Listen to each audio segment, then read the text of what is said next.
and thank you for tuning in. Today, we will be discussing how to train a foundational behavior called hand targeting or hand touch. So, what is the hand touch behavior? This is when we train our learner to touch their nose to our flat, outstretched hand when presented at any distance. And since the hand is an integral part of the behavior, but is also going to become the cue for the behavior, we will inevitably be starting with the hand presented. This is a very important and useful behavior to train, as it can be used to bridge or teach a plethora of new behaviors, such as walking between the legs, teaching the off or down behavior, or teaching a dog to go up or down the stairs, just to name a few. As always, before we begin our training, it is important to be mindful of our antecedent arrangement, how we arrange the environment to help set our learners up for success. First, we want to make sure we are training in a comfortable, familiar place, free from distractions. For instance, no toys out, TV sounds, nor other people around. Each step should be repeated at least 10 times. And we should not move on to the next step until the current behavior is predictable and fluent and has been completed successfully at least 10 times in a row. Make sure that we are consistent with our markers. So in this instance, we will be using a clicker as our marker because that is consistent. But if you choose a different marker, such as saying yes, make sure that you are saying that marker consistently in tone and timbre, and that you are consistently using the same marker and not switching between two different markers. Additionally, when we give treats throughout this entire exercise, we are going to make sure that we are tossing the treats ever so slightly, so that way our learner has to move a bit to get their treats, and this allows for what we call a reset, so we can reset the behavior and have them offer it again. Now, let's dive into the steps for training hand touch. Number 1, looks. Present your hand open and flat, about 6 inches or less, in front of the dog. Click and then toss a treat if the dog looks at your hand. And repeat this at minimum 10 times. Number 2, leans. Present your open flat hand 6 inches or less in front of the dog. Click plus treat if the dog looks and leans or moves towards your hand in any way. Again, repeating at minimum 10 times.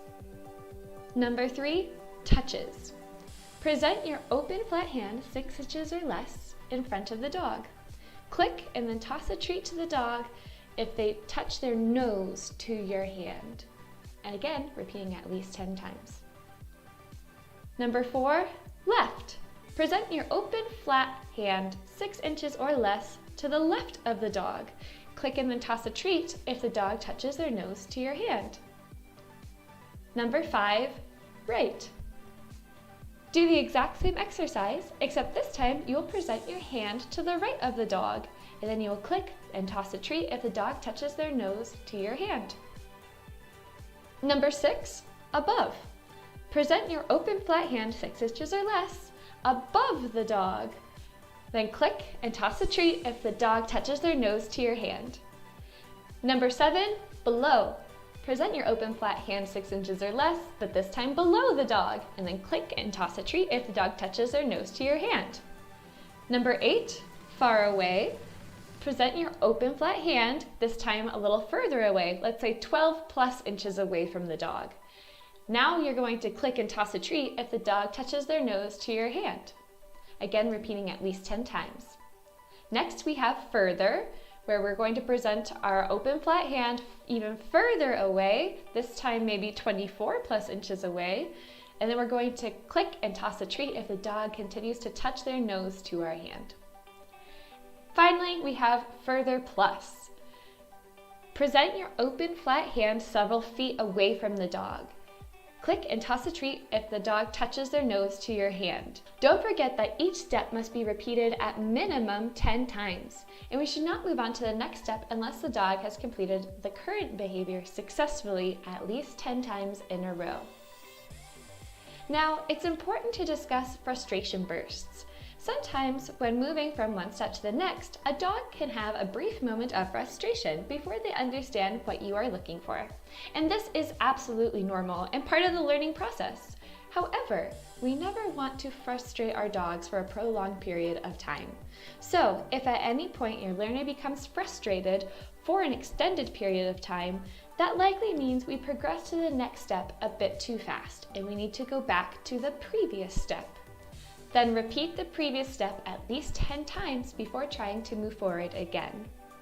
If the dog's frustration continues to persist, pause and take a break from training. Remember, we always want training to be a fun, positive experience.